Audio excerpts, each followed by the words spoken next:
Hi friends, welcome to my channel. విన్నారు కదా పక్షుల అరుపులు వినడానికి ఎంత బాగుందో కదా. నేనైతే యాక్చువల్గా బయట మా ఆయన బండి పెట్టి ఉందనమాట. ఆ బండి మీద ఒక పిచ్చుక వాలేసి అద్దంలో ఉల్ల తన బొమ్మ తనకే కనిపించింది కదా, పొడుస్తూ ఉందనమాట ముక్కుతోటి. అది తీద్దామని చెప్పేసి నేను ఫోను బయటికి తీసి వచ్చేసరికి వెళ్ళిపోయింది. ఇంకా అందుకని చెప్పేసి ఇలా వీడియో తీశాను. బాగా అరుపులు వినిపిస్తున్నాయి, వినడానికి చాలా బాగుంది కదా, అందుకని చెప్పేసి తీశాను. టైం అయితే 6:30 కావస్తుంది. సూర్యుడు అప్పుడప్పుడే వస్తున్నాడు. నేను నైటే కిచెన్ కౌంటర్ క్లీన్ చేశాను. ఇంకా రిషి వాళ్ళైతే ఈరోజు ఊరికి వెళ్తున్నారు, రెడీ అవుతున్నారు. ఉదయాన్నే 7:30 టైంలో వాళ్ళ నాన్నతో వెళ్ళాలని చెప్పేసి రెడీ అవుతున్నారు. రోజు అయితే నేను ఎంతసేపు నిద్ర లేపినా లేవరు. ఇంక ఈరోజు ఊరికి వెళ్ళాలని త్వరగా రెడీ అయ్యారు, ఎర్లీగా నిద్ర లేచారు. మా గీత అయితే 2 days నుంచి నిద్ర కూడా సరిగ్గా నిద్రపోవటం లేదు. ఊరికి వెళ్ళాలని చెప్పేసి ఎర్లీగా లేస్తుంది. వాళ్ళ నానేమో రేపు తీసుకెళ్తాను అని చెప్పేసరికి నిన్న కొంచెం డిజపాయింట్ అయింది. ఈ రోజు మళ్ళీ యాక్టివ్గా లేచిందనమాట ఊరికి వెళ్ళాలని చెప్పేసి. వీళ్ళకైతే ఊరికి వెళ్ళాలంటే భలేగా ఉండిద్ది, ఎంతో హ్యాపీగా ఫీల్ అవుతారు.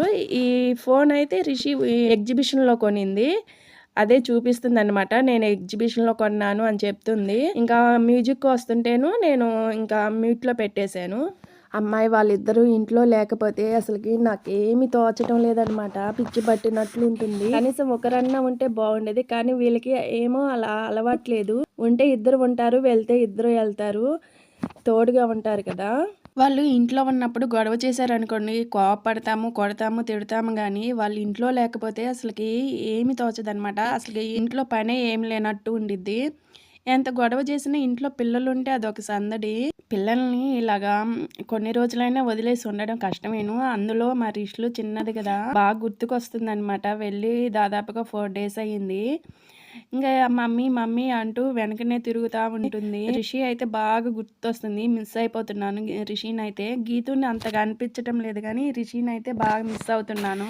ఇంకా వాళ్ళు వెళ్ళిపోయిన తర్వాత బట్టలు అయితే ఉతికాను, అవి మడతలు కూడా వేయలేదన్నమాట, అలానే వేసేసాను. పని చేయను కూడా చేయలేదు, అసలుకి ఏం తోచటం లేదు.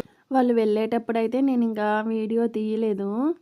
వీడియో ఏం తీయాలనిపించలేదన్నమాట. అమ్మాయి వాళ్ళు వెళ్తుంటే నాకైతే చాలా బాధగా అనిపించింది. వాళ్ళని ఉండమని అంటే ఉండలేదన్నమాట.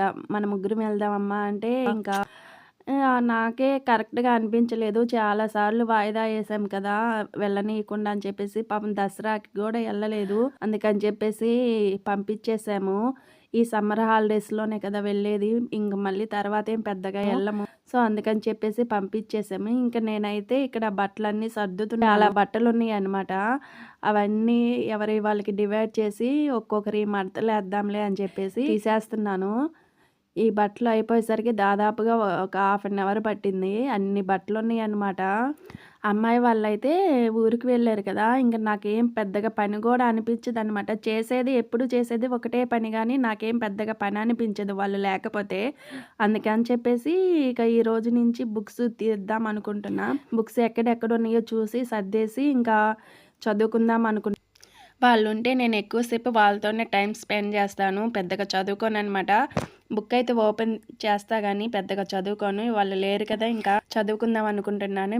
మీకు కానీ మా వీడియో నచ్చినట్లయితే లైక్ చేయండి, షేర్ చేయండి, ఇంకా సబ్స్క్రైబ్ చేయండి. కొత్త వాళ్ళు ఎవరైనా చూస్తుంటే మన ఛానల్ సబ్స్క్రైబ్ చేయండి. Bye friends, thanks for watching.